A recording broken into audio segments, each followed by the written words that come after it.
పురాణ కథలపై భక్తి శ్రద్ధలను పెంపొందింపజేసే ఈ అమృతలహరి ఛానల్ను తప్పక సబ్స్క్రైబ్ చేసి లైక్ చేయవలసినది. పద్మపురాణము, శ్రీమద్ రామాయణము, సుందరకాండ. సీతాసాధ్వి పతి శ్రీరాముని సామాన్య మానవునిగా భావించకు రావణ. శివధనుర్భంగం అవలీలగా కావించిన ఆ రాముని బలానికి సాటి రావడం ఎవరికీ సాధ్యం కాదని గ్రహించు. ఆ స్వామి అవక్రమ పరాక్రమవంతుడే కాక కరుణాసముద్రుడు కూడా. నీవు చేసిన పనికి పశ్చాత్తాపం చెంది సీతాదేవిని సగౌరవంగా వారికి అప్పగించి క్షమాపణ కోరుకుంటే ఆ కృపానిధి నిన్ను తప్పక మన్నించగలడు. లేకపోతే సమరానికి ఆయత్తమై వచ్చి నిన్ను సంహరించి తన భార్యను నీ చెర నుండి విడిపించుకోగలడు. ఈ రెంటిలో సామ మార్గాన్ని అనుసరించి యుద్ధ ప్రసక్తి లేకుండా నీ పురాన్ని పరివారాన్ని కాపాడుకో అన్నాడు మేఘ గంభీర స్వరంతో హనుమంతుడు. అయిందా నీ స్వామిని స్తుతించడం, పొగుడుకోవడం?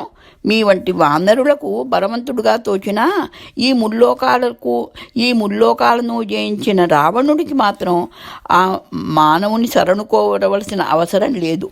సీతాదేవిని విడిచిపెట్టడం జరగదు.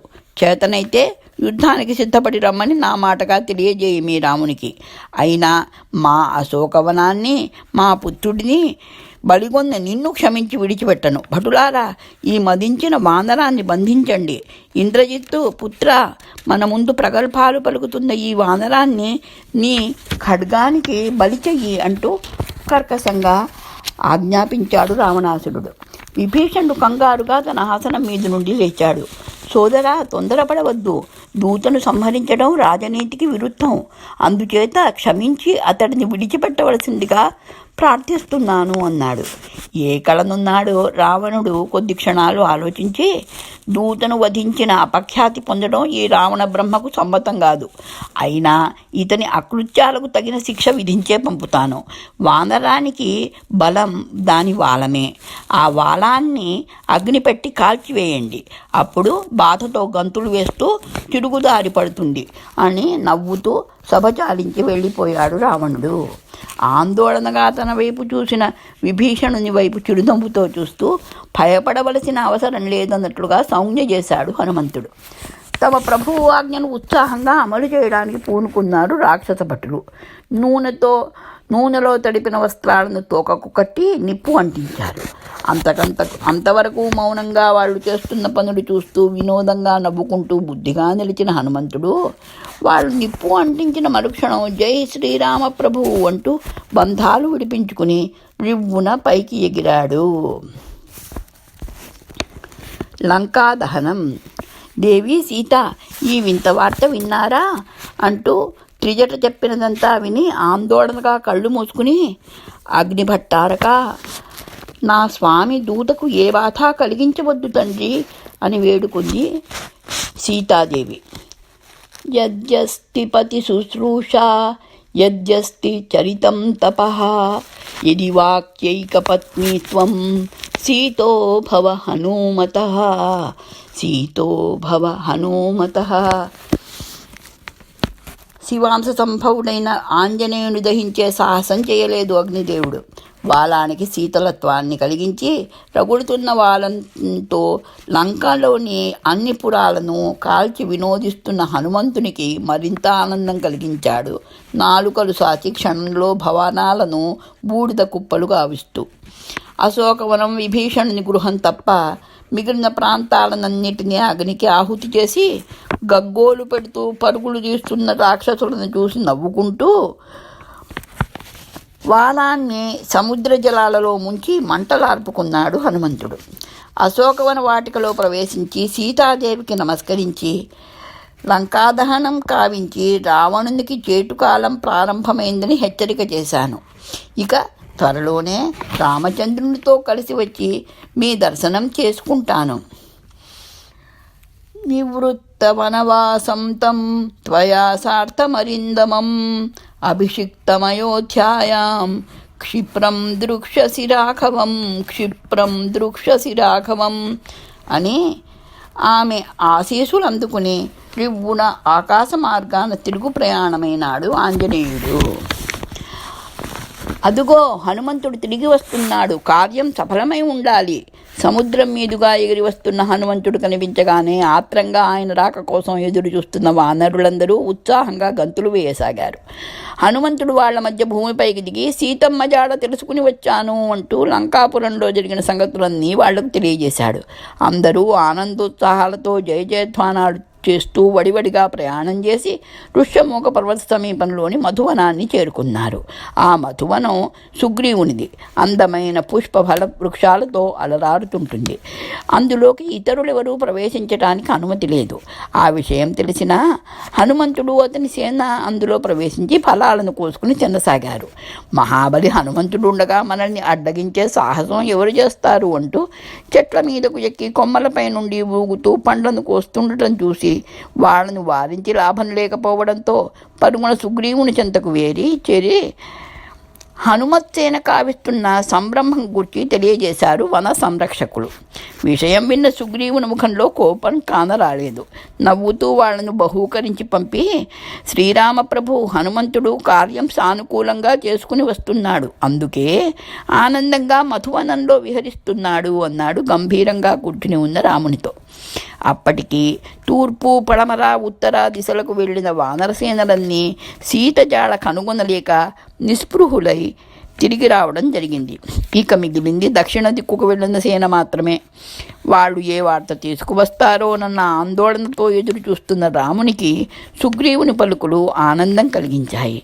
మరికొద్దిసేపట్లో జయ జయధ్వానాలు చేస్తూ హనుమంతుడు తన సేనతో వాళ్ళున్న గుహను చేరుకున్నాడు. రామప్రభు రఘురామ, చూసి వచ్చాను సీతమ్మను అంటూ నమస్కరించి ఆమె ఆనవాలుగా ఇచ్చిన చూడామణిని రాముని దోసిట్లో ఉంచాడు. రాముని ముఖం ప్రఫుల్లమైంది. చూడామణిలో సీతాదేవి వదనం నవ్వుతూ కనిపించడంతో ఆనంద పారవస్యంలో తేలిపోతూ హనుమంతుని ఆప్యాయంగా గుండెలకు హత్తుకున్నాడు. ఎంతటి చల్లని వార్తను తెచ్చావు ఆంజనేయ, నీకు నా కృతజ్ఞతలు ఏ విధంగా తెలుపుకోను. నా సోదరులలో నీవు ఒకడివిగా భావిస్తున్నాను. చూడామణిని తెచ్చి అందులో సీతాదేవిని దర్శింపజేశావు. నీకు నీవే సాటి అంటూ ప్రశంసించాడు శ్రీరాముడు. అటు సీతాదేవికి ఇటు శ్రీరామచంద్రునికి వియోగ భారాన్ని మరిపిస్తూ ఆనందాన్ని కలుగజేసిన వీరాంజనేయుడికి జయమో జయమో అంటూ సుగ్రీవుడు వానర వీరులందరూ హనుమంతుడిని జయ జయధ్వానాలతో అభినందిస్తుంటే అందరి వైపు ప్రసన్నంగా చూస్తూ అంతా శ్రీరామప్రభువు కరుణాకటాక్షమే అన్నాడు హనుమంతుడు తృప్తిగా శ్రీరామునికి ప్రణమిల్లుతూ. యుద్ధకాండ. సుందరాకాండ సంపూర్ణం. శ్రీరామ రామ రామేతి రమే రామే మనోరమే సహస్రనామ తత్తుల్యం రామనామవరాననే. ఆపదామపహర్తారం దాతారం సర్వసంపదాం లోకాభిరామం శ్రీరామం భూయో భూయో నమామ్యహం. మంగళం కోసలేంద్రాయ మహనీయ గుణాత్మనే చక్రవర్తి తనూజాయ సార్వభౌమాయ మంగళం. శ్రీరామ రామ రామేతి రమే రామే మనోరమే సహస్రనామ తత్తుల్యం రామనామవరాననే. రామ రామ జయ రాజా రామ్, రామ రామ జయ సీతారాం.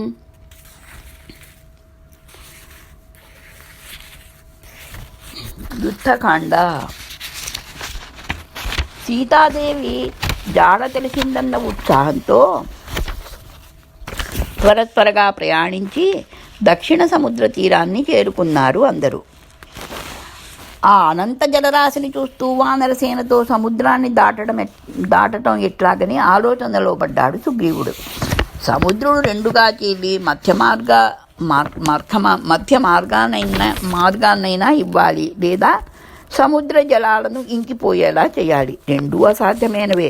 రామప్రభు ఇప్పుడు ఏమిటి కర్తవ్యం అని అడిగాడు సముద్రం వైపు చూస్తున్న రాముని ఉద్దేశించి. మార్గం సముద్రుడే సూచించాలి.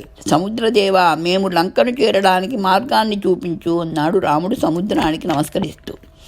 ఎగిసిపడుతున్న అలల మీద దర్శనమిచ్చాడు సముద్రదేవుడు. రామప్రభు, మీ కార్యంలో సహాయపడగల అవకాశం లభించినందుకు ఆనందిస్తున్నాను. కొండరాళ్లతో బండలతో నాపై సేతువును నిర్మించండి, అవి మునిగిపోకుండా చూసే బాధ్యత నాది అంటూ మార్గం తెలిపాడు. జై శ్రీరామచంద్ర ప్రభువుకు వెంటనే సేతువు నిర్మించండి అంటూ సుగ్రీవుడు ఆజ్ఞాపించడంతో కొండరాళ్లను తెచ్చి సముద్రంలో పడవేయడం ప్రారంభించారు వానరులు.